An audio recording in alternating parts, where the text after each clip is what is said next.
Assalamualaikum warahmatullahi wabarakatuh. Waalaikumsalam warahmatullahi wabarakatuh. Alhamdulillahirabbil alamin. Walaupun nggak kelihatan wajahnya, kok belum kelihatan ya videonya. Oh,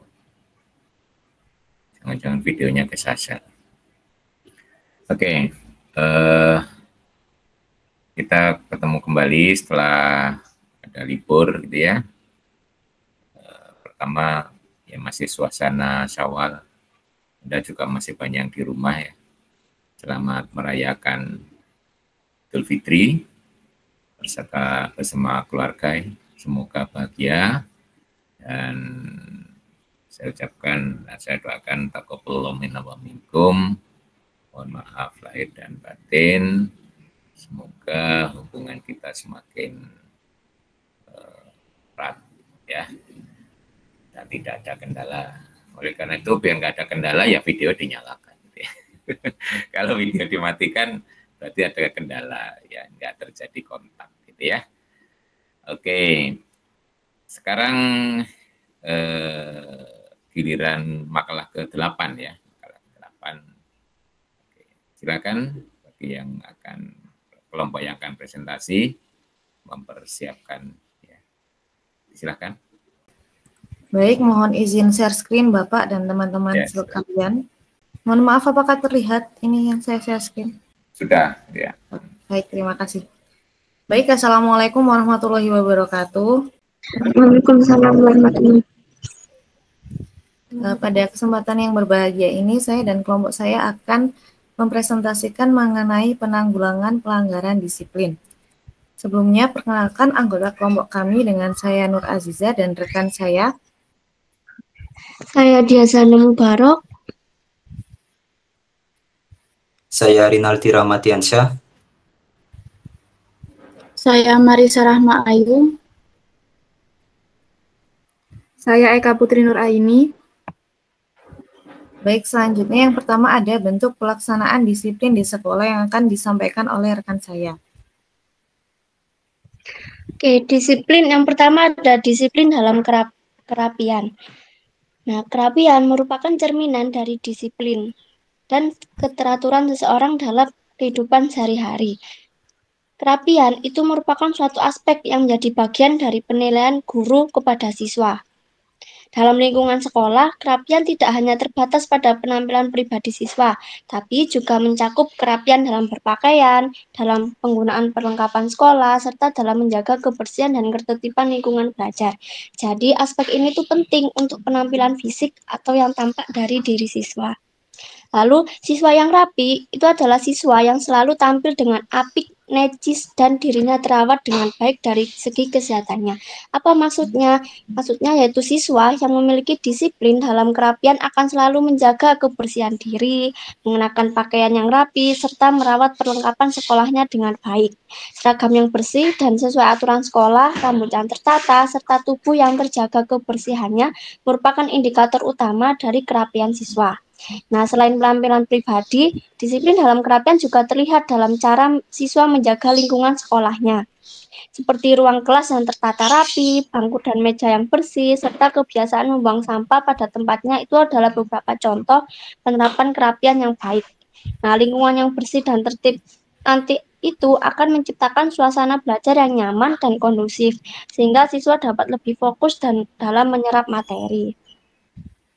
Nah, disiplin kerapian di sekolah itu juga bisa membentuk karakter siswa untuk menjadi siswa yang tertib dalam studi, tertib dalam bekerja, tertib dalam beribadah, dan tertib sebagai anggota masyarakat. Siswa harus menyadari kebutuhan dan kewajibannya sebagai pelajar untuk mematuhi dan mengikuti aturan yang ada di sekolah. Next. Nah, sedangkan disiplin dalam kerapian pada kelas matematika sendiri itu juga merupakan hal yang penting dalam mendukung proses pembelajaran berjalan secara efektif. Kerapian tidak hanya mencakup penampilan fisik siswa, tapi juga terlihat dalam cara siswa menulis, menyusun, dan mengerjakan soal matematika. Dalam pembelajaran matematika, Setiap langkah penyelesaian soal itu harus ditulis secara runtut dan jelas agar mudah dipahami. Tulisan yang rapi, penggunaan simbol yang tepat, serta penyusunan jawaban yang sistematis itu dapat membantu siswa dalam memahami alur berpikir dan logika matematika dengan baik. Hal ini juga akan dapat memudahkan guru dalam memeriksa dan memberikan penilaian secara objektif. Nah, selain itu, kerapian dalam penggunaan alat seperti penggaris, kalkulator, dan perlengkapan lain juga termasuk mencerminkan dari kedisiplinan siswa. Buku catatan atau LKS yang tertata rapi itu juga mencerminkan tanggung jawab dan keseriusan siswa dalam belajar. Meja yang bersih dan tertib selama pembelajaran berlangsung juga berpengaruh pada kenyamanan dan konsentrasi siswa dalam memahami materi. Next. Nah, oleh karena itu, pelanggaran disiplin kerapian itu merupakan awal ketidaktertiban pada semua aspek kehidupan. Karenanya, merupakan persoalan penting dan mendesak untuk dicapai penyelesaiannya.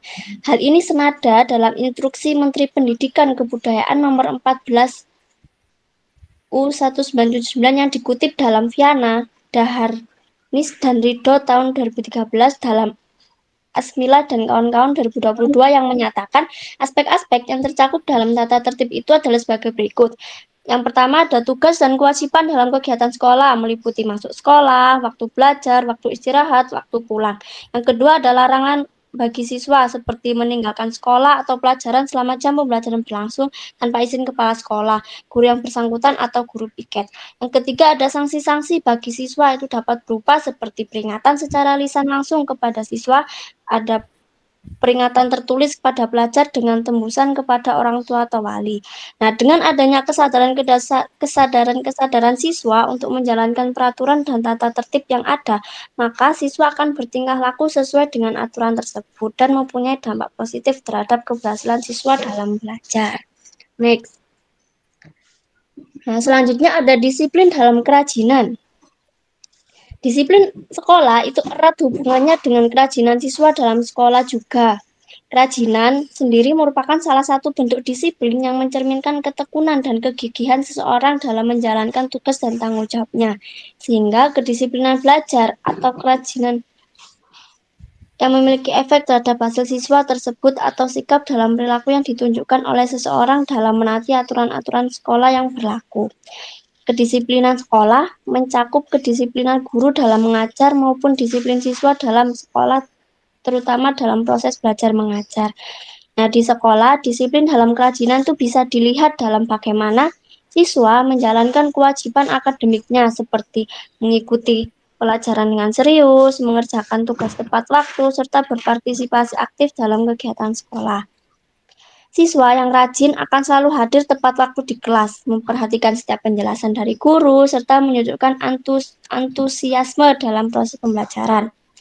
Nah, kerajinan juga dapat dilihat dari keterlibatan siswa dalam berbagai kegiatan sekolah di luar pembelajaran formal. Seperti siswa yang memiliki sikap rajin akan aktif dalam mengikuti kegiatan ekstrakurikuler, upacara bendera, serta berbagai organisasi sekolah seperti OSIS dan pramuka. Keterlibatan dalam kegiatan ini tidak hanya melatih kedisiplinan, tetapi juga mengembangkan keterampilan sosial, kepemimpinan, dan kerjasama tim. Selain itu, siswa yang rajin akan lebih cenderung bertanggung jawab dalam menjaga ketertiban sekolah. Nah, disiplin dalam kerajinan pada next. Nah, sedangkan disiplin dalam kerajinan pada kelas matematika sendiri itu mengacu pada proses ketekunan, kesungguhan, dan konsistensi siswa dalam mengikuti proses pembelajaran serta menyelesaikan tugas-tugas yang diberikan. Siswa yang rajin akan selalu hadir tepat waktu, memperhatikan penjelasan guru dengan serius, dan lain sebagainya. Kerajinan dalam belajar matematika itu sangat penting karena pelajaran ini menuntut pemahaman yang bertahap dan berkelanjutan.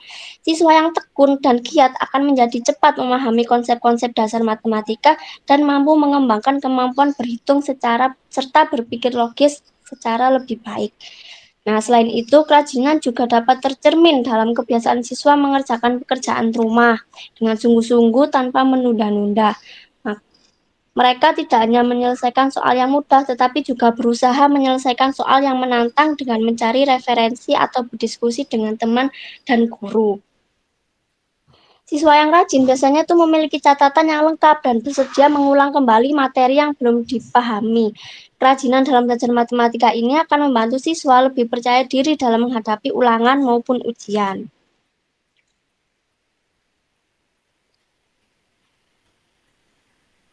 Next.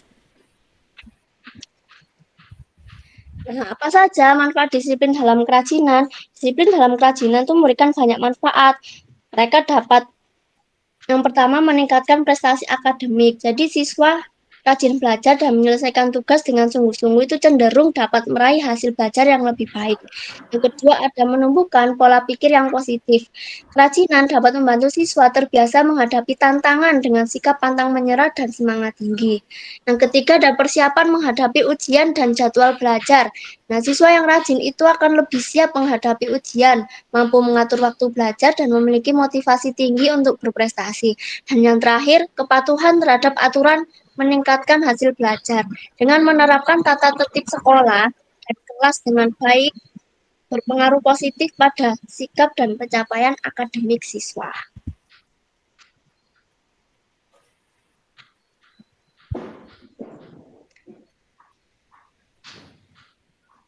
Sekian presentasi dari saya, dan selanjutnya akan dilanjutkan oleh teman saya. Baik, selanjutnya yaitu disiplin dalam kebersihan lingkungan. Disiplin dalam kebersihan lingkungan sekolah adalah sikap dan kebiasaan yang diterapkan oleh seluruh warga sekolah dalam menjaga kebersihan dan keteraturan lingkungan sekolah secara konsisten. Lalu apa saja manfaat disiplin dalam kebersihan lingkungan? Yang pertama dapat mencegah penyakit seperti DBD, diare, atau ISPA. Lalu dapat menciptakan kenyamanan belajar, menumbuhkan kesadaran dan tanggung jawab siswa, serta meningkatkan citra dan reputasi sekolah. Lalu bagaimana disiplin dalam kebersihan lingkungan ini diterapkan? Yang pertama kita dapat membuang sampah pada tempatnya, melaksanakan piket kelas, mengikuti program kebersihan sekolah, menjaga kebersihan toilet, serta menerapkan pola hidup sehat. Peran warga sekolah dalam disiplin dalam kebersihan lingkungan adalah guru dapat memberikan contoh dan edukasi kepada siswanya untuk melakukan disiplin dalam kebersihan lingkungan. Lalu siswa dapat menjaga kebersihan dan ikut piket serta melakukan program kebersihan di sekolah. Dan sekolah menyediakan fasilitas serta program kebersihan untuk warga sekolahnya. Selanjutnya ada contoh disiplin dalam kebersihan lingkungan kelas matematika. Yang pertama kita dapat menjaga kebersihan meja belajar setelah menggunakan penggaris, kalkulator, atau alat peraga matematika. Kita juga harus membuang sampah sisa proyek matematika ke tempat sampah, selalu menjaga kebersihan dan kenyamanan lingkungan sekitar saat dan setelah melakukan proyek matematika di luar kelas. Kita juga harus menyusun jadwal piket setelah pelajaran matematika, merapikan buku dan alat tulis yang sudah tidak digunakan setelah pelajaran matematika berakhir, dan membiasakan kelas matematika tetap bersih dan nyaman supaya pembelajaran tetap kondusif dan nyaman. Selanjutnya ada disiplin dalam pengaturan waktu belajar. Disiplin dalam pengaturan waktu belajar adalah kemampuan seseorang untuk mengatur dan mematuhi jadwal belajar secara konsisten guna mencapai hasil yang optimal. Lalu apa manfaat disiplin dalam pengaturan belajar? Yang pertama ada meningkatkan produktivitas, yang kedua ada mengurangi stres, yang ketiga ada membantu memanajemen waktu, lalu ada meningkatkan konsentrasi dan pemahaman, serta mempersiapkan masa depan yang lebih tertata. Kebiasaan disiplin dalam pengaturan waktu belajar adalah kita dapat menyusun jadwal yang jelas dan realistis sesuai dengan kebutuhan dan target belajar, lalu mendahulukan materi atau tugas yang lebih penting dan mendesak, lalu menciptakan lingkungan belajar yang kondusif dengan menghindari distraksi seperti media sosial. Lalu kita menerapkan metode seperti teknik belajar 25 menit, istirahat 5 menit agar tetap fokus. Dan yang terakhir kita harus mematuhi jadwal yang dibuat serta mengevaluasi efektivitasnya setiap hari. Peran orang tua dan guru dalam membantu disiplin pengaturan waktu belajar adalah memberikan arahan dan motivasi kepada anak untuk disiplin dalam belajar, menyediakan lingkungan belajar yang nyaman dan bebas gangguan, memberikan contoh manajemen waktu yang baik agar anak termotivasi, memonitor dan mengingatkan anak tentang jadwal belajar yang telah disusun. Lalu bagaimana disiplin dalam pengaturan waktu belajar matematika? Yang pertama, kita harus datang tepat waktu saat kelas matematika. Kita juga harus mengerjakan tugas matematika sesuai dengan deadline, membuat jadwal belajar matematika di rumah, mengatur waktu saat mengerjakan soal ulangan matematika supaya tidak sampai kehabisan waktu, mengatur waktu saat kerja kelompok tugas matematika agar tugas segera terselesai tanpa banyaknya distraksi, dan yang terakhir yaitu menghindari menunda waktu belajar matematika. Yang selanjutnya akan disampaikan oleh rekan saya. Baik, yang selanjutnya ada disiplin dalam kelakuan. Disiplin sendiri penting untuk membantu siswa mencapai tujuan dan impian. Tanpa disiplin, siswa tak akan mampu menyelesaikan segala apa yang telah direncanakan dan diimpikannya. Disiplinlah yang membuat siswa berada di jalur yang tepat untuk mencapai tujuan. Siswa yang disiplin tahu apa saja yang perlu dilakukan dan berfokus melakukan apa yang harus dilakukan. Membentuk pribadi yang sabar, pantang menyerah, dan berpikir maju. Disiplin juga akan membuat siswa menjadi pribadi yang sabar, pantang menyerah, dan berpikir maju. Disiplin memang hal yang sulit untuk dilakukan, tapi disiplin adalah dasar di mana siswa bisa konsisten dengan apa yang ia lakukan. Tanpa disiplin, siswa mudah terpengaruh melakukan pelanggaran. Seperti yang pertama, keluar masuk kelas saat pelajaran. Yang kedua, terlambat menyerahkan tugas, membolos atau cabut kelas, atau makan di dalam kelas, dan yang lainnya. Sikap siswa seperti ini sungguh sangat harus dihindarkan, dan apabila dibiarkan terus-menerus bisa mengancam masa depan anak tersebut dan menjadi suatu kebiasaan. Kelakuan anak tersebut bisa berdampak terhadap diri sendiri dan berdampak juga terhadap orang lain. Sujitno, Irmin, dan Abdul Rahim dalam Vianada Haris dan Ridho tahun 2013 menyatakan bahwa pandangan yang bisa menghambat jalannya disiplin adalah yang pertama, disiplin dianggap siksaan, merasa tidak ada yang mengawasi, menuruti hawa nafsunya, sikap egois, dan mencari anaknya sendiri. Contoh yang tidak baik adalah kesempatan melakukan perbuatan menyimpang dan tidak merasa berdosa atau merasa bersalah. Next. Kemudian ada disiplin dalam kelakuan dalam pembelajaran matematika. Menurut Depdiknas tahun 2006 dalam Mariati dan Priyatna 2017, beberapa nilai karakter yang berkaitan dengan disiplin dalam kelakuan dalam pembelajaran matematika terdapat 5 karakter, yaitu yang pertama, karakter disiplin dalam belajar matematika adalah seseorang diharapkan mampu bekerja secara teratur dan tertib dalam menggunakan aturan-aturan dan konsep-konsep. Kedua, jujur. Karakter jujur dapat membentuk jiwa seseorang, bahwa seseorang tidak akan mudah percaya pada isu-isu yang tidak jelas sebelum ada pembuktian. Yang ketiga, karakter kerja keras dapat membentuk sikap tidak mudah menyerah, terus berjuang untuk menghasilkan suatu jawaban yang benar. Yang keempat, karakter mandiri dalam menghadapi tantangan, berbagai permasalahan yang menuntut kita untuk menemukan solusi atau penyelesaiannya. Untuk itu, peserta didik harus memiliki sikap yang tidak mudah bergantung pada orang lain, namun berupaya secara mandiri. Dan yang terakhir, disiplin dalam bernalar.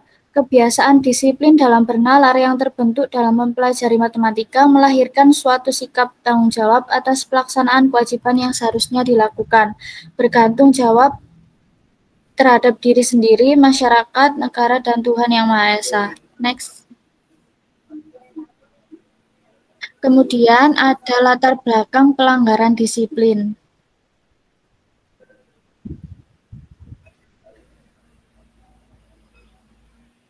Yang pertama, kedisiplinan adalah sebuah kunci bagi sekolah untuk mengantarkan siswa-siswanya menjadi pribadi yang mandiri dan tidak bergantung dengan orang lain. Karena dengan disiplin, siswa akan memiliki pola hidup yang terarah dan teratur. Dengan terbiasa disiplin, siswa mampu mengembangkan kepribadian yang positif dan mampu memperoleh prestasi yang memuaskan. Akan tetapi, pada kenyataannya masih banyak sekali siswa yang melakukan pelanggaran disiplin. Pelanggaran-pelanggaran tersebut seharusnya tidak dilakukan oleh siswa karena berdampak pada prestasi belajar dan pembentukan kepribadian mereka. Siswa yang terbiasa tidak berdisiplin akan mengalami kesulitan saat mereka harus terjun dalam kehidupan masyarakat, terlebih dalam dunia kerja yang sangat menuntut kedisiplinan. Padahal apabila suatu sekolah menerapkan suatu disiplin yang semua siswanya melaksanakan dengan baik, maka akan menjadi keuntungan tersendiri bagi sekolah dan siswa tersebut. Kemudian ada sanksi dan pembinaan diberikan agar siswa berbuat lebih baik. Sekolah memberikan sanksi seperti pemanggilan orang tua, larangan mengikuti pelajaran, hingga membuat surat pernyataan. Meski terasa berat, sanksi ini ditunjukkan untuk membina siswa agar memahami kesalahannya dan mau berubah ke arah yang lebih baik. Kemudian ada peran guru dan orang tua. Guru dan orang tua memiliki peran besar dalam membentuk kedisiplinan siswa. Namun seringkali orang tua tidak tahu anaknya bermasalah di sekolah karena komunikasi yang tertutup dengan anak tersebut. Kunjungan rumah menjadi solusi untuk mengetahui kondisi dan kedisiplinan siswa dalam rumah. Dan yang terakhir ada ekstrakurikuler. Kegiatan ekstrakurikuler dapat melatih tanggung jawab dan kedisiplinan. Sayangnya masih banyak siswa yang enggan ikut karena alasan seperti kurang minat, merasa tidak wajib, atau lebih memilih bekerja saja. Padahal keterlibatan aktif bisa menjadi sarana pembinaan karakter. Next. Kemudian ada latar belakang pelanggaran disiplin dalam pembelajaran matematika.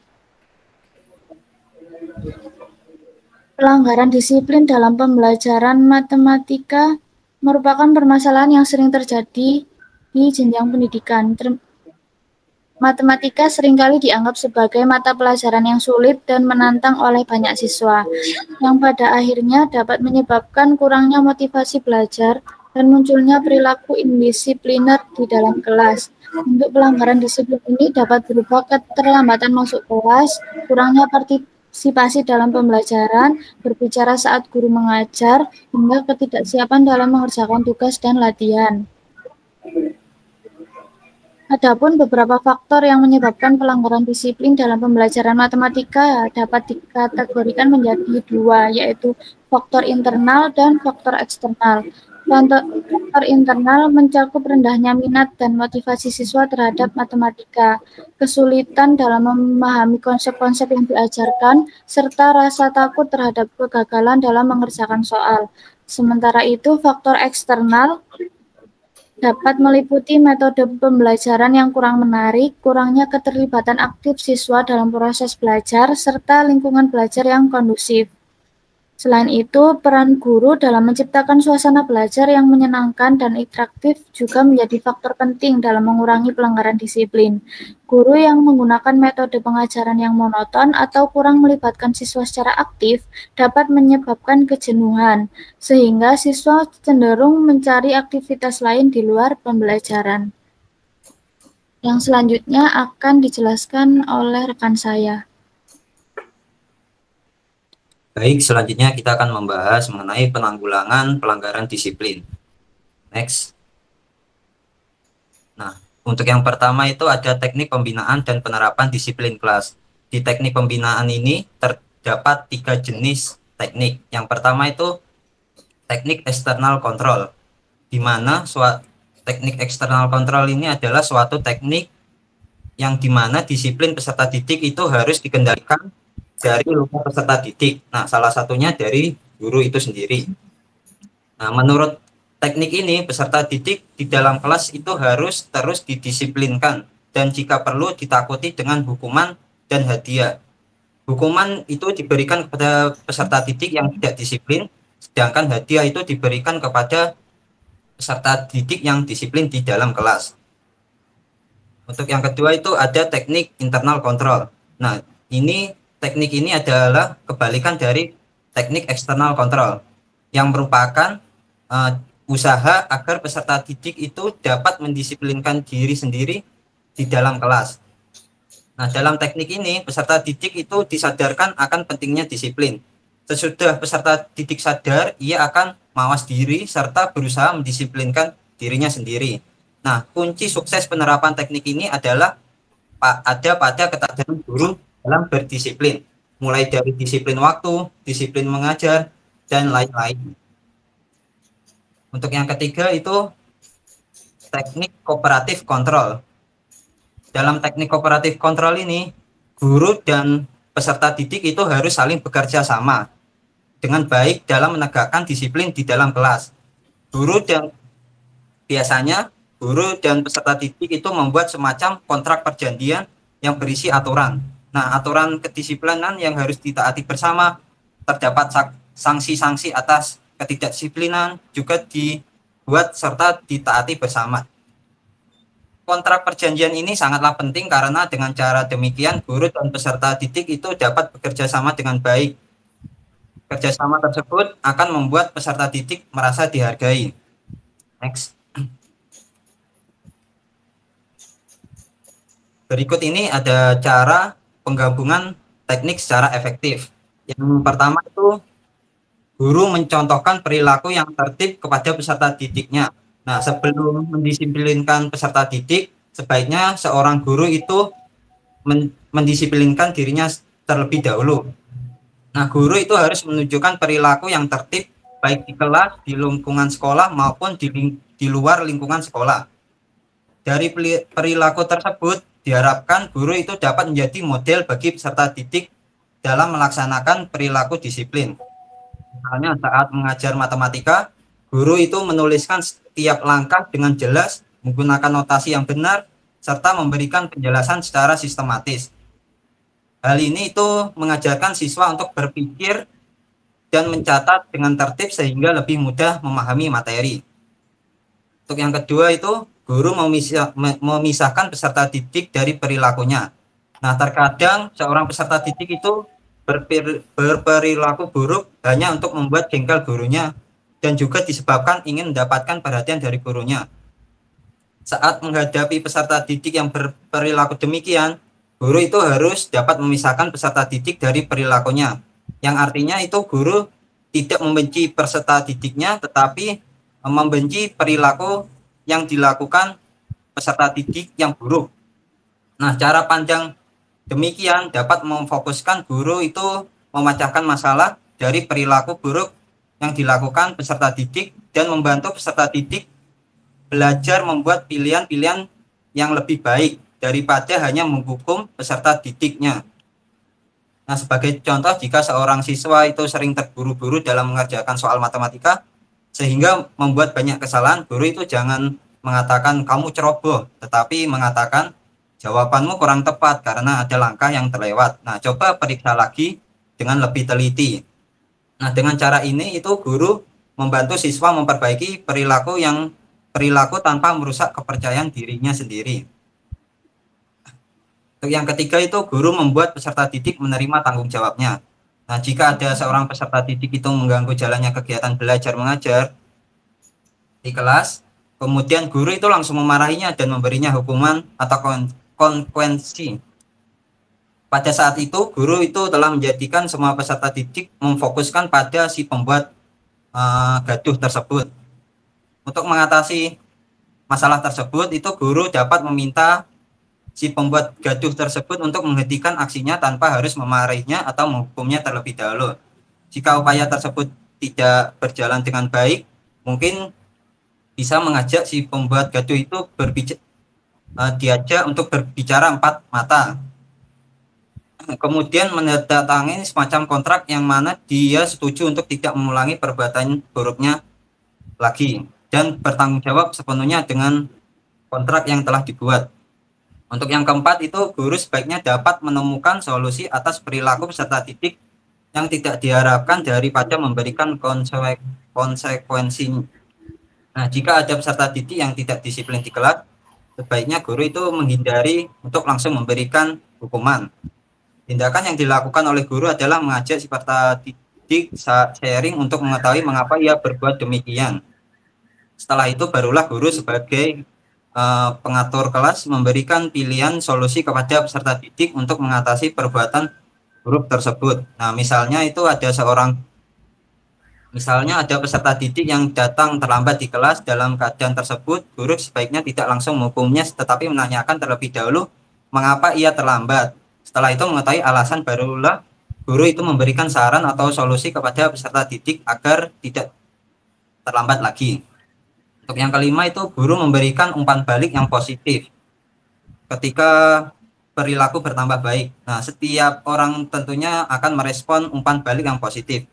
Hal ini berlaku juga bagi peserta didik. Nah, peserta didik akan sangat sensitif terutama pada perlakuan guru terhadap mereka. Seorang peserta didik telah berbuat kesalahan, seringkali diberi hukuman atau oleh gurunya, kemudian merasa ia disukai lagi gurunya walaupun sudah memperbaiki diri. Oleh karena itu sebaiknya ketika guru melihat perilaku peserta didik telah menjadi baik, jangan senggan-senggan untuk memujinya dan memberikan motivasi kepadanya. Untuk yang keenam, guru menghapus bersih daftar kesalahan peserta didik dan mampu berpikir positif kepada peserta didiknya. Nah, peserta didik adalah manusia juga. Begitu pula seorang guru juga. Sebagai manusia sudah tentu baik guru maupun peserta didik tidak luput dari kesalahan. Walaupun demikian, guru dan peserta didik itu harus menyadari kesalahan tersebut dan tidak boleh dilakukan berulang kali. Guru yang lebih dewasa dari peserta didiknya melalui kegiatan belajar mengajar diharapkan dapat meyakinkan peserta didik akan hal tersebut, yaitu meyakinkan kepada mereka agar tidak melakukan kesalahan secara berulang-ulang. Untuk yang selanjutnya, guru fokus memberikan penghargaan kepada peserta didik yang berperilaku baik. Guru dapat bekerja sama dengan peserta didik untuk mendisiplinkan mereka dengan cara bersama-sama membuat tata tertib. Nah, setelah selesai dibuat tata tertib, kelas tersebut menjadi semacam undang-undang kelas yang harus dipatuhi oleh setiap peserta didik. Agar para peserta berperilaku sesuai dengan tata tertib, guru harus memfokuskan memberikan penghargaan kepada mereka yang berperilaku baik dengan memberikan pujian, hadiah maupun pengakuan lainnya, ketimbang fokus memberikan hukuman kepada mereka yang melanggar tata tertib kelas. Untuk yang terakhir, ada guru bekerja sama dengan kepala sekolah dan wali peserta untuk mengatasi perilaku buruk peserta didik. Ada peserta didik yang dapat dengan cepat melakukan introspeksi diri dan cepat memperbaiki perilaku yang buruk sehingga guru tidak perlu membuang pikiran dan tenaganya lebih banyak untuk membuat kembali mentaati tata tertib. Tetapi ada juga peserta yang membutuhkan waktu yang lama untuk melakukan introspeksi diri. Jika hal itu tetap saja terjadi, guru dapat bekerja sama dengan kepala sekolah untuk mengatasi perilaku buruk peserta didik yang susah diperbaiki. Kemudian jika kepala sekolah tidak dapat mengatasinya, barulah langkah selanjutnya memanggil atau bekerja sama dengan wali peserta didik untuk mengatasinya. Nah, sebagai contoh, jika seorang siswa sering tidak mengerjakan tugas matematika dan kurang disiplin dalam kelas, guru dapat mencatat pola perilaku terlebih dahulu, lalu berdiskusi dengan kepala sekolah untuk mencari solusi yang tepat. Nah, selanjutnya itu guru dapat menghubungi siswa untuk memberitahu kondisi anaknya dan bersama-sama mencari agar siswa lebih bertanggung jawab. Dengan memberi jadwal, misalnya dengan memberi jadwal belajar di rumah atau bimbingan tambahan di sekolah. Nah, dengan kolaborasi ini guru dan kepala sekolah dan wali peserta didik dapat bekerja sama untuk membantu siswa memperbaiki perilaku dalam pembelajaran. Next. Nah, selanjutnya membangun disiplin dan tanggung jawab melalui implementasi tata tertib. Sebelumnya di sini terdapat 4 implementasi tata tertib peserta didik yang dilaksanakan melalui kegiatan sehari-hari di sekolah. Yang pertama itu kegiatan rutin sekolah. Nah, kegiatan rutin di sekolah ini merupakan kegiatan yang dilakukan peserta didik secara terus-menerus dan konsisten setiap saat. Misalnya mengikuti upacara setiap hari Senin, beribadah bersama, berdoa sebelum dan sesudah kegiatan belajar mengajar, dan lain-lain. Melalui kegiatan tersebut dapat membiasakan peserta didik itu memiliki sikap disiplin dan tanggung jawab sebagai seorang pelajar dan sebagai bekal generasi muda bangsa. Untuk yang kedua itu kegiatan spontan. Nah, kegiatan spontan ini merupakan kegiatan yang dilakukan peserta didik secara spontan pada saat itu juga. Kegiatan ini biasanya dilakukan pada saat pendidik mengetahui adanya perbuatan yang kurang baik dan dari peserta didik sehingga harus dikoreksi pada saat itu juga. Maupun kegiatan spontan ini berlaku juga untuk peserta didik yang sudah melakukan kegiatan yang baik, sehingga perlu dipuji, misalnya menolong teman maupun guru yang memerlukan bantuan, memperoleh nilai tinggi, dan lain-lain. Untuk yang ketiga itu keteladanan. Perilaku dan sikap guru dalam memberikan contoh terhadap tindakan-tindakan yang baik karena seseorang yang dianggap guru merupakan sosok yang dijadikan model bagi peserta didiknya, sehingga diharapkan guru itu menjadi panutan bagi peserta didiknya untuk dicontoh. Misalnya berpakaian rapi dan sopan, datang dan pulang sekolah tepat waktu, dan lain-lain. Untuk yang terakhir itu ada pengkondisian. Untuk mendukung terlaksanakan pendidikan melalui tata tertib sekolah, maka diperlukan suatu sarana dan prasarana yang memadai agar kegiatan tersebut dapat terlaksanakan secara efektif. Sekolah harus mencerminkan kehidupan nilai-nilai budaya dan karakter bangsa yang diinginkan. Misalnya tersedianya bak sampah di setiap tempat dan selalu dibersihkan, toilet yang selalu bersih, sekolah terlihat rapi, alat belajar ditempatkan teratur, terdapat tata tertib, dan lain sebagainya. Untuk selanjutnya akan dijelaskan rekan saya. Oke, untuk selanjutnya yaitu kerjasama orang tua dan guru terhadap disiplin peserta didik di sekolah. Menurut tafsir dalam Hidayat 2013, orang tua adalah pendidik utama dan pertama dalam hal menanamkan keimanan bagi anaknya. Hubungan yang harmonis dari keluarga dan sangat berpengaruh terhadap perilaku anak. Jika orang tua membentuk anak dengan kebaikan, maka anak akan tumbuh dengan sikap yang baik. Dan sebaliknya, jika orang tua membentuk anak dengan keburukan, maka anak akan tumbuh dengan sikap yang tidak baik pula. Guru bertanggung jawab mengorganisasikan dan mengontrol peserta didik, memperoleh sajian belajar secara maksimal dan melaporkannya kepada orang tua peserta didik sehingga setiap perkembangannya dapat dipantau secara bersama-sama. Next.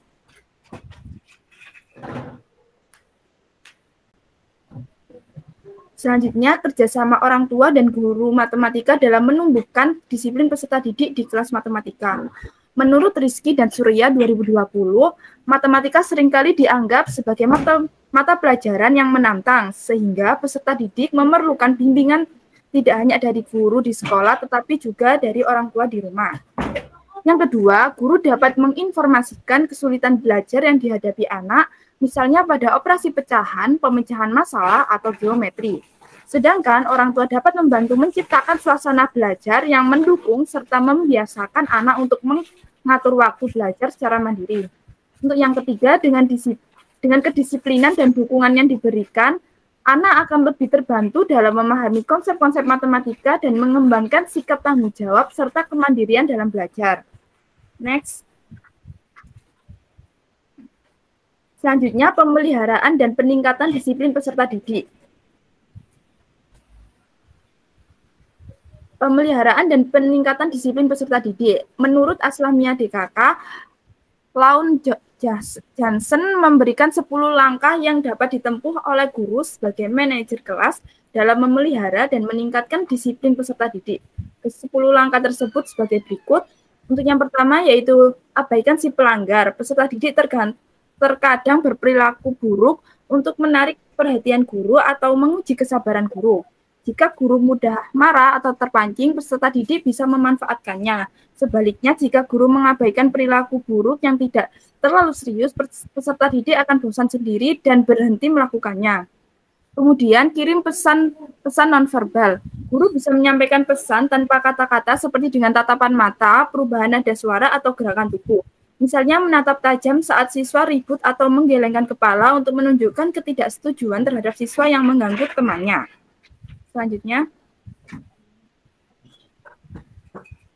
Selanjutnya yaitu memberikan kartu perilaku. Jika ada siswa yang berperilaku kurang baik, guru bisa memberikan kartu peringatan. Kartu ini berisi pesan agar siswa menyadari kesalahannya, seperti kalimat berhenti dan pikirkanlah, kamu seharusnya lebih sopan, saya akan bicara denganmu nanti. Setelah pelajaran selesai, siswa mengembalikan kartu tersebut. Guru juga sebaliknya mengucapkan terima kasih kepada siswa yang sudah berperilaku baik. Kemudian, ajak berbicara cepat. Jika kartu peringatan tidak berhasil mengatasi masalah kedisiplinan, guru bisa mengajak siswa keluar kelas untuk berbicara. Setelah pelajaran selesai, guru segera menanyakan alasan siswa berperilaku seperti itu agar masalah dapat diselesaikan dengan cepat. Selanjutnya, ambil waktu istirahat. Jika suasana kelas tidak kondusif, guru bisa meminta siswa untuk berhenti sejenak dan memikirkan kesalahannya. Setelah kelas kembali tenang, guru dapat melanjutkan pelajaran. Namun, jika keadaan tetap tidak kondusif, guru bisa mengajak siswa yang berperilaku buruk keluar kelas. Di luar kelas, siswa diminta untuk merenungkan perbuatannya. Kemudian, telepon orang tua si pelaku. Jika ada siswa yang tetap tidak disiplin meskipun sudah diperingatkan, guru bisa menghubungi orang tuanya. Guru memberitahu perilaku siswa di kelas dan meminta orang tua untuk menasehati anaknya agar tidak mengulanginya lagi. Kemudian tanda tangani kontrak. Seperti kartu peringatan, kontrak tertulis bisa menjadi pengingat bagi siswa yang sering lupa aturan. Dalam kontrak ini, siswa berjanji untuk mematuhi tata tertib kelas. Kontrak tidak perlu dalam bentuk resmi, guru cukup meminta siswa menulis perjanjian sederhana berisi aturan yang harus dipatuhi dan konsekuensi jika melanggarnya. Kemudian meminta penguatan. Jika semua cara sudah dilakukan, tetapi siswa tetap berperilaku buruk, mungkin masalahnya lebih kompleks, guru bisa meminta bantuan guru BK atau kepala sekolah untuk mencari solusi bersama jika masih belum ada perubahan. Sekolah bisa bekerja sama lebih intens dengan orang tua untuk menangani masalah siswa tersebut. Next. Kemudian meminta perpindahan. Jika semua cara sudah dicoba tetapi siswa masih berperilaku buruk, guru bisa memindahkannya ke kelas lain. Ini bisa dilakukan di sekolah besar, asalkan guru kelas lain bersedia. Kepala sekolah serta orang tua setuju dan lingkungan kelas baru mendukung perubahan perilaku siswa. Di sekolah kecil, jika perpindahan kelas tidak memungkinkan, guru bisa bekerja sama dengan guru lain yang juga mengajar siswa tersebut untuk mencari solusi. Kemudian, pindahkan pelaku. Jika semua cara sudah dicoba tetapi tetap gagal, guru bisa memindahkan siswa tersebut dari kelas agar tidak mengganggu teman-temannya. Pemindahan ini bisa dilakukan secara sementara ke tempat lain seperti ruang konseling atau perpustakaan, sehingga siswa dapat belajar tanpa mengganggu lingkungan kelas. Next. Selanjutnya, contoh pemeliharaan dan peningkatan disiplin peserta didik di kelas matematika. Yang pertama, menggunakan tatapan tegas pesan nonverbal. Saat guru sedang menjelaskan materi tentang pecahan atau ada siswa yang mengobrol sendiri, guru menghentikan penjelasan sejenak dan menatap siswa tersebut dengan tegas tanpa mengatakan apapun. Siswa biasanya akan langsung diam dan kembali fokus ke pelajaran. Yang kedua, waktu refleksi singkat. Ketika kelas mulai gaduh saat mengerjakan latihan persamaan linear dua variabel, guru menghentikan kegiatan dan meminta semua siswa menutup buku dan diam selama 1 menit dan merefleksikannya. Yang ketiga, pemberian kartu peringatan. Seorang siswa tidak mengerjakan tugas matematika dan mengganggu temannya. Guru memberikan kartu bertuliskan, kamu bisa lebih baik, fokuslah pada tugasmu sekarang, kita akan bicara setelah pelajaran selesai. Yang keempat, kontrak disiplin pribadi. Siswa yang sering terlambat mengumpulkan tugas matematika diminta membuat kontrak tertulis. Seperti contohnya, saya Adi berjanji akan mengumpulkan tugas matematika tepat waktu dan fokus selama pelajaran berlangsung. Dan yang kelima, kolaborasi dengan orang tua. Jika siswa sering tidak mengerjakan PR dan nilai ulangan matematikanya menurun, guru menghubungi orang tua dan menjelaskan kondisi siswa. Bersama mereka membuat jadwal belajar di rumah dan evaluasi mingguan. Sekian presentasi dari kelompok 4, kurang lebihnya mohon maaf. Selanjutnya sesi tanya jawab. Kepada yang ingin bertanya, dipersilahkan.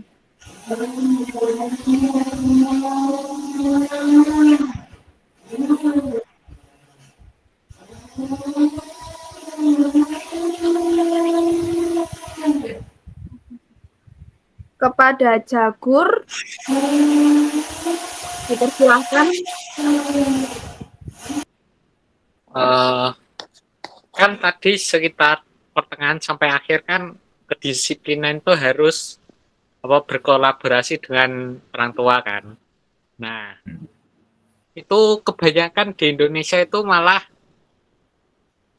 orang tua itu malah kalau gimana ya, kalau ada orang tua yang nggak mau anaknya didisiplinkan itu gimana? Kasihan gurunya dong. Misal kayak gurunya gini, Bu, anaknya sampean tuh gini-gini. Terus orang tuanya kayak gini. Anda ini malah marah anak saya itu gimana sih kayak gitu-gitu loh. Kurang lebih kayak gitu gimana gitu. Respon gurunya. Baik, pertanyaan ditampung dulu. Selanjutnya, Maulida Miftausifa dipersilakan. Baik, terima kasih atas kesempatannya. Saya mau tanya, tadi kan sempat dijelaskan yang di bagian kerjasama orang tua dan guru terhadap disiplin peserta didik di sekolah kan ada yang mengatakan bahwa matematika itu pelajaran yang menantang. Nah, bagaimana jika peserta didik sudah memiliki mindset negatif yang menganggap matematika sebagai pelajaran yang sulit dan menakutkan? Apakah dukungan dari kedua pihak, orang tua dan guru, cukup efektif untuk menumbuhkan disiplin peserta didik terhadap matematika? Sudah, terima kasih. Baik. Selanjutnya kepada Lavia dipersilahkan. Baik, terima kasih atas kesempatannya. Aku izin bertanya ya. Dalam konteks pengelolaan kelas, sejauh mana sih strategi abaikan si pelanggar dapat dianggap efektif dalam menghadapi berbagai jenis perilaku siswa? Apakah strategi ini cocok untuk diterapkan pada semua bentuk perilaku tidak disiplin atau hanya terbatas pada perilaku tertentu yang tergolong ringan dan tidak mengganggu proses pembelajaran secara signifikan? Apakah sudah ditangkap pertanyaan saya? Sudah. Baik, cukup dari aku. Maaf sebelumnya yang bertanya tadi boleh dicatat ya di chat ini karena biar lebih jelas lagi.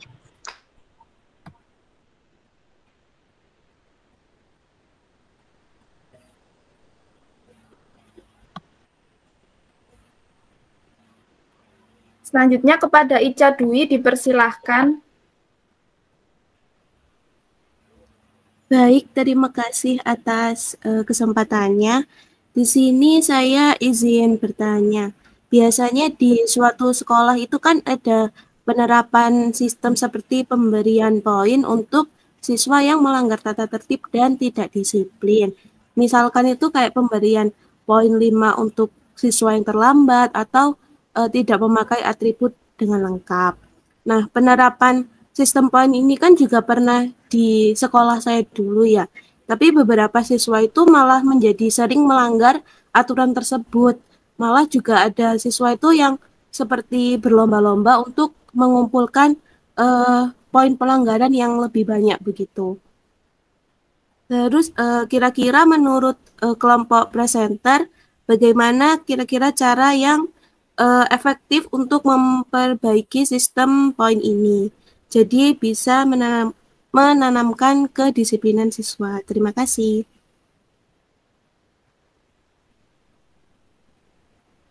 Selanjutnya kepada Ajeng Widya dipersilahkan.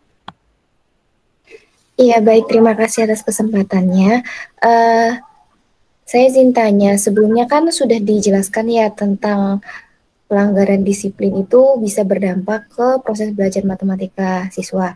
Nah, itu kalau misal ada kasus di suatu sekolah yang tingkat pelanggaran disiplinnya itu tinggi, kira-kira jika guru mau menerapkan strategi dengan pendekatan internal, eksternal, dan kooperatif, itu strategi apa ya kira-kira yang paling sesuai untuk diterapkan untuk menangani permasalahannya? Baik, terima kasih untuk pertanyaannya. Kami dari kelompok 4 izin untuk mendiskusikan dulu.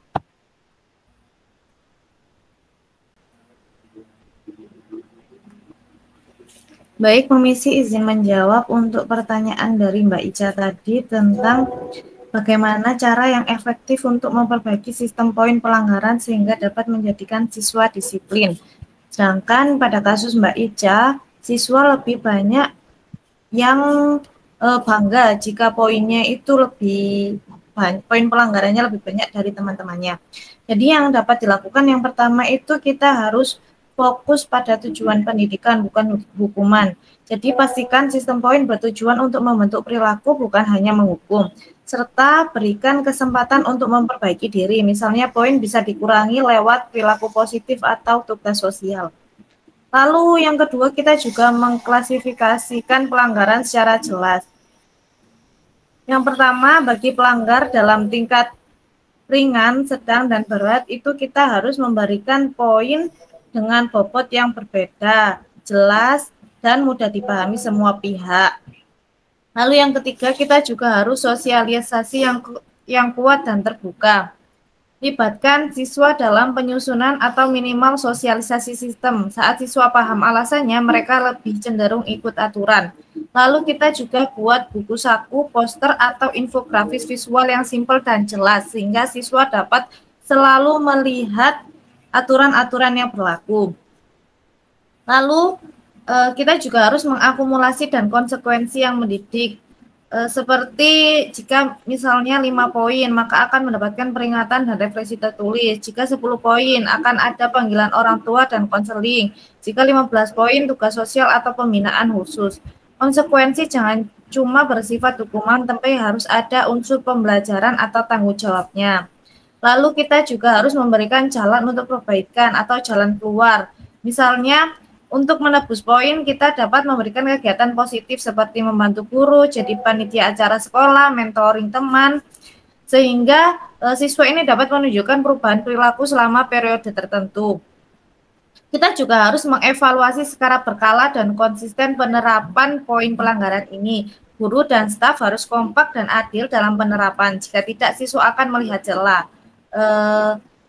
Selanjutnya yaitu hargai perilaku positif. Jangan hanya fokus pada pelanggaran, sistem poin juga bisa untuk penguatan positif. Misalkan ada plus 1 poin untuk kehadiran penuh dalam sebulan dan plus 3 poin untuk membantu teman atau menunjukkan sikap yang tanggung jawab yang tinggi. Jadi solusinya itu intinya itu kita harus memperkuat poin pelanggaran itu. Kalau misalnya kita memang saat dalam satu sekolah itu mantap untuk melaksanakan poin pelanggaran, maka kita harus bekerja sama untuk mewujudkan poin pelanggaran itu. Jadi kita memperketat aturannya, kita mengkonsistensi aturannya. Untuk pelanggar kita juga harus memberikan sanksi yang tegas, tidak ditunda-tunda seperti itu. Apakah ada feedback dari Mbak Ica? Sudah cukup jelas, terima kasih. Baik, terima kasih. Selanjutnya, saya akan menjawab pertanyaan dari Lavia. Dalam konteks pengelolaan kelas, sejauh mana strategi abaikan si pelanggar dapat dianggap efektif dalam menghadapi berbagai jenis perilaku siswa? Apakah strategi ini cocok untuk diterapkan pada semua bentuk perilaku tidak disiplin atau hanya terbatas pada perilaku tertentu yang tergolong ringan dan tidak mengganggu proses pembelajaran secara signifikan? strategi abaikan si pelanggar ini dapat dianggap efektif dalam situasi tertentu, terutama ketika siswa itu menunjukkan perilaku yang ringan yang bertujuan untuk hanya menarik perhatian si guru itu tadi, seperti kayak mengetuk meja, bercanda kecil-kecil, terus itu kayak ketawa-ketawa. Dalam kasus seperti ini, mengabaikan perilaku tersebut itu dapat membuat siswa itu kehilangan motivasi untuk melanjutkan aksinya karena tidak dapat respon dari guru itu tadi. Namun strategi ini tuh menurut saya tidak cocok untuk diterapkan pada bentuk perilaku tidak disiplin jika perilaku itu sudah mengganggu proses belajar mengajar seperti menyakiti orang lain kayak berkelahi gitu. Maka pengabaian justru bisa memberikan kesan bahwa guru tidak peduli atau membiarkan perilaku buruk tersebut terjadi. Hal ini akan berpotensi memperburuk situasi dan menurunkan kewibawaan guru di mata siswa.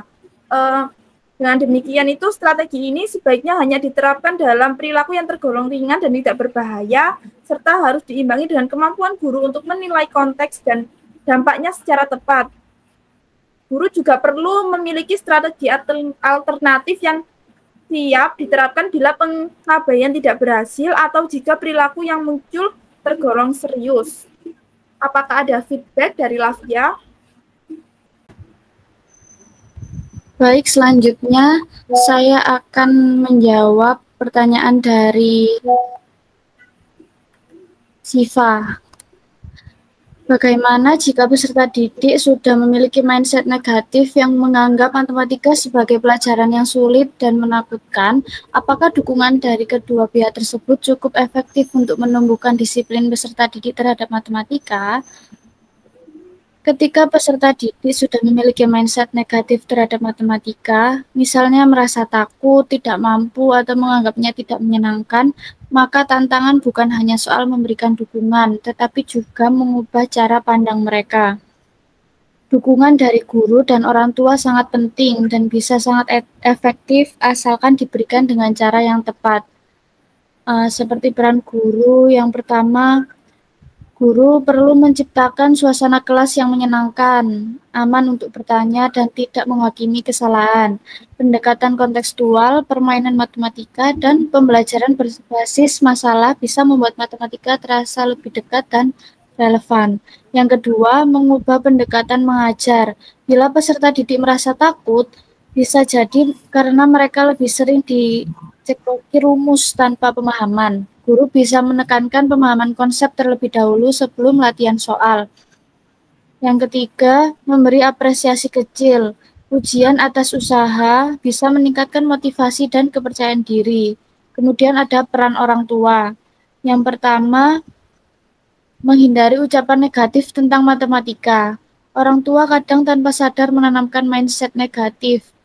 Seperti pernah bilang, ibu juga nggak bisa matematika dulu. Sebaliknya mereka sebaiknya memberikan dorongan positif dan rasa ingin tahu. Yang kedua, mendukung dari rumah tanpa tekanan berlebih.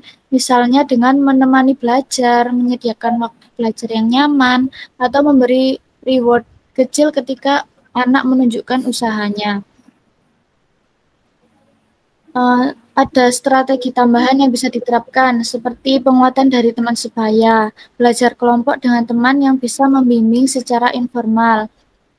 Ada lagi mengundang inspirasi eksternal, misalnya mendatangkan narasumber yang menunjukkan bagaimana matematika digunakan di dunia nyata.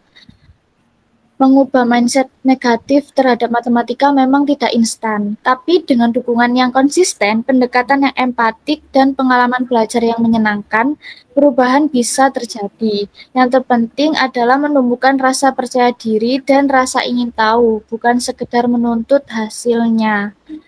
Dari Mbak Siva, apakah ada feedback? Sudah cukup, terima kasih. Baik, sama-sama. Oke, saya izin untuk menjawab pertanyaan dari Jagur. Nah, tadi seringkali itu orang tua itu justru menyalahkan guru atau tidak menerima masukan terhadap anaknya sendiri. Nah, untuk yang pertama itu respon guru yang bijak bisa sebagai berikut. Untuk yang pertama itu jangan terbawa emosi. Nah, tetap tenang dan profesional. Nah, guru itu perlu menunjukkan bahwa tujuannya bukan menyalahkan anaknya, apalagi orang tuanya, tapi membantu siswa untuk tumbuh lebih baik. Untuk yang kedua itu komunikasi yang terbuka. Nah, coba untuk mendekatkan personal saat menyampaikan masalah anaknya, bukan dengan kalimat seperti anak ibu atau bapak bandel. Tapi kami melihat beberapa hal yang mungkin perlu kita bantu bersama agar bisa berkembang lebih baik. Jadi saling terbuka. Untuk yang ketiga itu fokus pada solusi, bukan menyalahkan. Nah, guru itu harus melibatkan orang tua dengan cara bertanya. Nah, kira-kira menurut bapak atau ibu, bagaimana kita bisa membantu anak Anda agar lebih disiplin?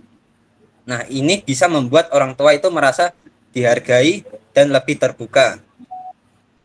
Untuk yang keempat itu, jika situasinya sulit, guru itu dapat melibatkan pihak-pihak di sekolah. Nah, seperti wali kelas, BK, atau kepala sekolah sebagai mediator. Nah, untuk pertanyaan bagaimana jika orang tua peserta didik itu menganggap kedisiplinan sebagai hukuman, itu maka perlu ada pendekatan komunikasi yang lebih dekat dari pihak guru. Guru itu bisa menjelaskan bahwa kedisiplinan itu bukan untuk menghukum, tetapi untuk membentuk tanggung jawab, kebiasaan baik, dan karakter yang baik ke depannya. Nah, misalnya dengan memberi contoh yang nyata, datang tepat waktu, datang tepat waktu bukan hukuman, tetapi kebiasaan akan sangat membantu mereka di dunia kerja nanti. Selain itu, guru juga mengajak orang tua melihat perubahan positif yang mungkin terjadi jika disiplin itu dibangun secara konsisten. Jadi penting untuk membangun pemahaman bahwa kedisiplinan adalah bentuk kasih sayang untuk anak Anda masa depan nanti. Mungkin dari Jagor, apakah ada feedback? Itu kan kalau misal orang tuanya itu peduli gitu kan dengan anak-anaknya. Kalau ada orang tua yang nggak peduli, kayak saya masukkan anak ini biar mereka itu kayak lepas tangan gitu loh, kan banyak kan orang tua yang nganggap sekolah itu kayak tempat penitipan, tuh bagaimana? Oke, seperti yang saya jelaskan tadi, itu guru itu juga harus menjelaskan bahwa kita itu sebagai orang tua harus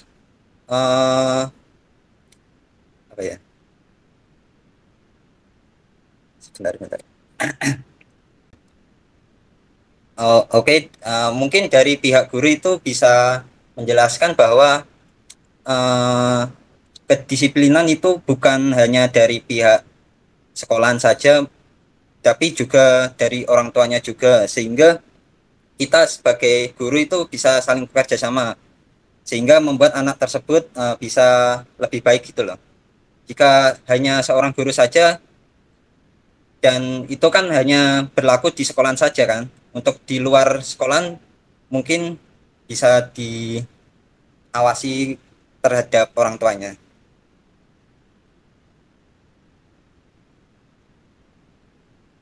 Mungkin itu cukup. Oke, terima kasih. Oke, saya akan menjawab pertanyaan dari Ajeng. Sebelumnya, pertanyaan Ajeng yaitu, sebelumnya kan sudah dijelaskan bahwa pelanggaran disiplin yang tinggi itu dapat berdampak pada proses belajar matematika di kelas. Nah, jika ada kasus di suatu sekolah yang tingkat pelanggaran disiplinnya tinggi dan guru ingin menerapkan strategi dengan pendekatan internal, eksternal, dan kooperatif untuk menangani kasus, kira-kira strategi apa yang akan atau paling sesuai untuk diterapkan guna menangani permasalahan tersebut? Nah, yang pertama untuk pendekatan internal itu berarti kan dari dalam diri siswa. Strateginya itu bisa melakukan refleksi diri siswa. Jadi siswa itu diajak seperti menulis jurnal harian atau refleksi tentang perilakunya dan dampaknya terhadap proses pembelajaran.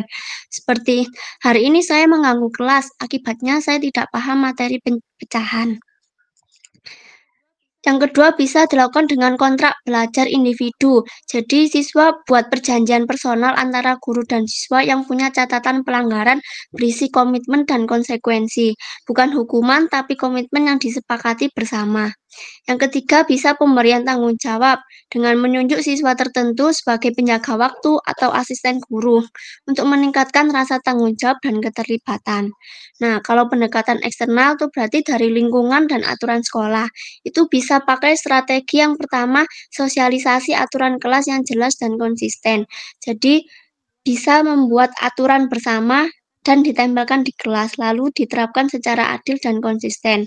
Yang kedua, bisa melalui sistem poin atau reward, seperti yang sudah dijelaskan oleh Aziza tadi. Nah, yang ketiga, bisa melalui monitoring oleh guru lain atau tim BK. Jadi, bangun sistem kolaborasi antara guru-guru agar pelanggaran tidak hanya menjadi beban guru matematika saja. Yang ketiga, kalau pendekatan kooperatif berarti melalui kolaborasi guru, siswa, dan orang tua. Itu bisa menggunakan strategi pertemuan rutin antara guru dan orang tua. Jadi bukan hanya saat ada masalah, tapi juga ketika ada perkembangan positif dari suatu anak itu. Nah, orang tua diajak menjadi bagian dari solusi, jadi bukan hanya menerima laporan saja.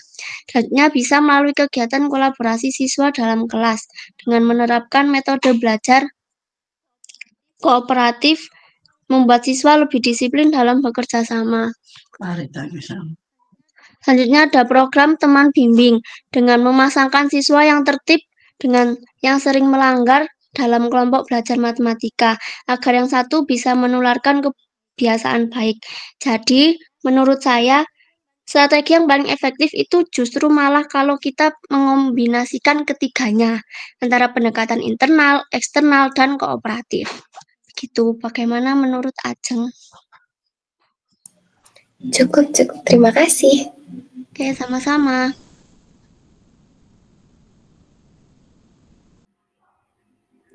Permisi Bapak, izin bertanya, ini dibuka lagi sesi tanya jawab atau bagaimana?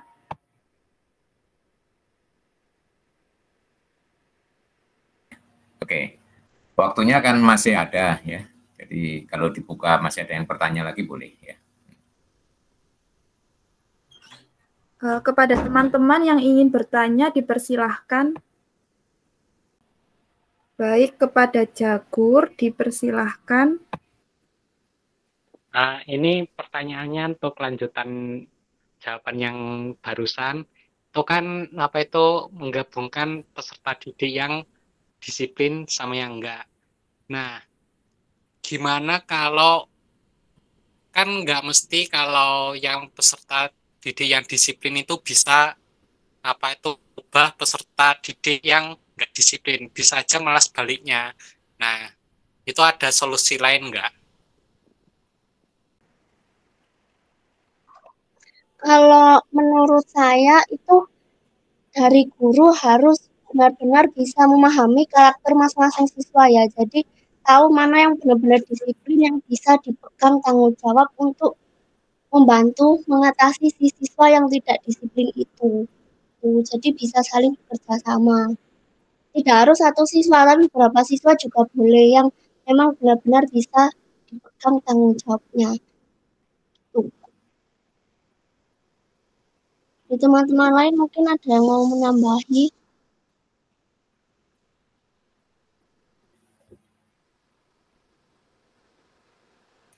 Baik, izin menambahkan ya, itu juga bisa dari gurunya memberikan penguatan setiap hari secara berulang kali. Jadi kayak penguatannya itu nancep gitu loh di kepala mereka. Jadi kalau misalnya aku harus disiplin, aku harus disiplin, aku harus disiplin. Nah gitu kan lama-lama kan mereka ingat. Nah jadi itu bisa membantu untuk penguatan siswa yang kurang disiplin ini. Kalau misalnya bareng-bareng kan dia kayak merasa tidak terbebani terlalu berat gitu loh. Oh temanku gini kok, berarti aku bisa gini, seperti itu. Kalau misalnya terjadi penurunan, itu mungkin dari guru bisa langsung ambil tindakan untuk memberikan penguatan ulang atau bisa juga ditertibkan secara bersama-sama seperti itu. Apakah ada feedback dari Mas Jakur? Sudah. Untuk teman-teman lain, apakah ada pertanyaan lain? Ya, ini mungkin belum diakhiri, ada sedikit masukan ya dari ini masalah penanggulangan ya, pelanggaran disiplin. Kan konotasinya sudah terjadi pelanggaran ya. Nah, tadi sempat belum terdiferensiasi dengan baik antara pelanggaran dan kelalaian ya. Itu mungkin bisa enggak ya, nanti bisa sebagai catatan ya, bagaimana menghadapi pelanggaran dan kelalaian. Itu kan dua hal yang berbeda ya, antara kelalaian dan pelanggaran ya. Kalau pelanggaran itu memang biasanya cenderung ada sebab-sebab tertentu atau kesengajaan atau sebab-sebab tertentu, itu memang pelanggaran ya. Tapi lalai kan lain lagi ya.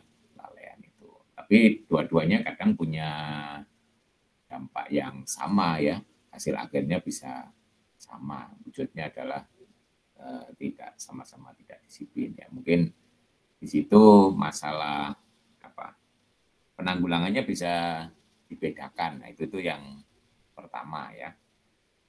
Kemudian yang kedua, ini yang sebagai catatan, kan tadi juga sempat disinggung ya, ada perbedaan persepsi antara pihak-pihak yang berkaitan dengan anak ya. Ini untuk biar anak tidak bingung ya. Nah, kadang-kadang kan disiplin yang diharapkan antara sekolah dan orang tua itu bisa berbeda. Di sekolah pun di situ ada banyak yang terlibat juga. Ada guru, ada pegawai, ada kepala sekolah, bahkan sesama guru pun juga bisa berbeda. Disiplin untuk guru matematika dan disiplin untuk guru seni itu kan mungkin juga berbeda. Nah, di sini mungkin oleh karena itu di sini Pak Heri mungkin memberikan semacam perlu kesepahaman ya di situ ya. Nah, di sini perlu mungkin bagaimana membuat kesepahaman misalnya antara sekolah dan orang tua gitu ya. Kesepahaman antar sama guru dan sebagainya. Nah, itu perlu ya. Nah, itu kan disiplin di sekolah dan disiplin di rumah mungkin bisa berbeda ya toh. Tapi itu nanti bisa disinkronkan menurut saya ya. Kemudian yang ketiga tentang kekhususan yang di matematika ya. Nah, asumsi terhadap pembelajaran matematika itu memang banyak ya. Tapi tadi ada asumsi pertama yang menantang gitu ya. Tapi ada juga anak yang berasumsi bahwa matematika itu pelajaran yang sulit gitu ya, yang susah ya. Sehingga itu ada berpotensi untuk terjadi pelanggaran ya disiplin ya, misalkan tidak mengerjakan PR gitu ya. Nah, dan seterusnya. Nah, itu mungkin perlu dilihat nggak hanya sekedar antara reinforce dan punishment saja ya dalam menanggulangi pelanggaran. Mungkin perlu dikaji lebih jauh ada apa di balik pelanggaran itu ya. Jadi kan juga sempat disinggung pelanggaran itu ada kemungkinan yang memang disengaja juga ya. Istilahnya apa? Siswanya nggak jarak gurunya gitu ya. Nah, dalam bahasa istilahnya jarak ya. Nah, dalam bahasa Indonesia apa itu yang jarak gitu ya.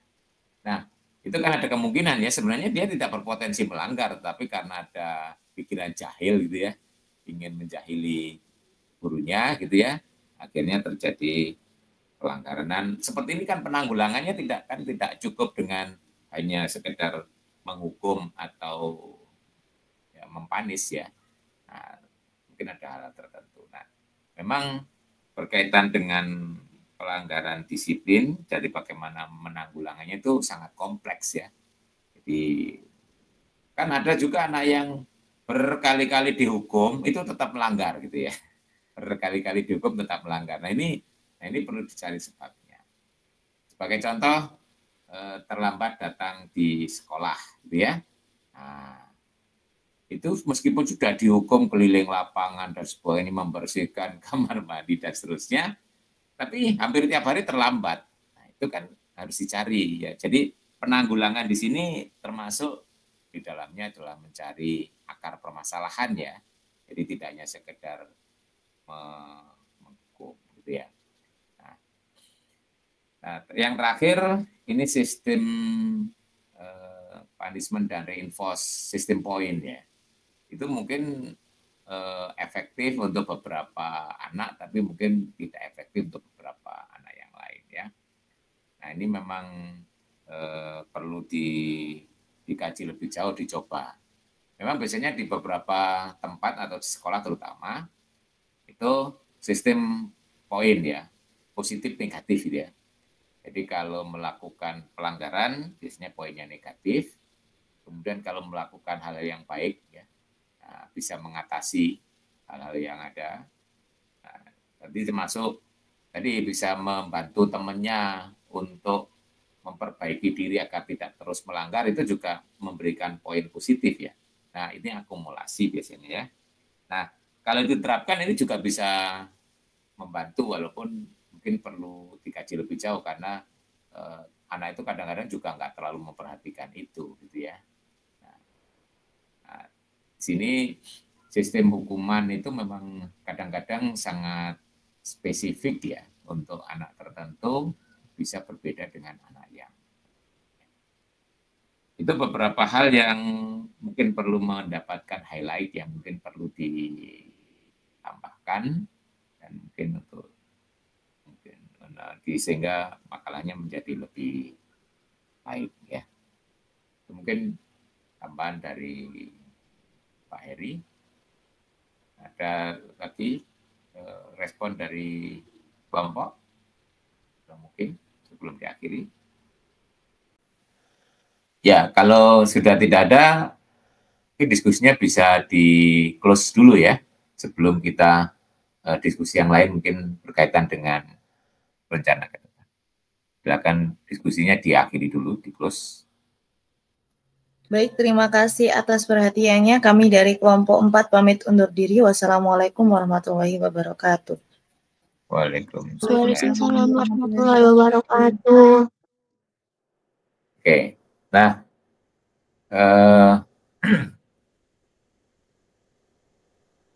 ini sudah sampai pada kelompok pada makalah ke-8 ya. Jadi kemudian nanti pekan depan itu adalah waktunya UTS ya. Pekan depan, nggak tahu apakah jadwalnya sudah di-share apa belum ya. Harusnya sudah nih, harusnya, tapi nggak tahu. Nah, jadwalnya kan tidak harus sama dengan jadwal kuliah ya, mungkin akan berbeda, nanti diperhatikan.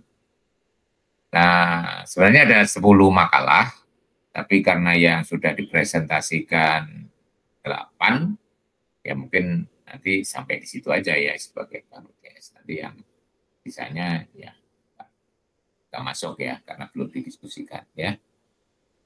Nah, terus nanti pada saat pekan depan itu nanti akan saya berikan link untuk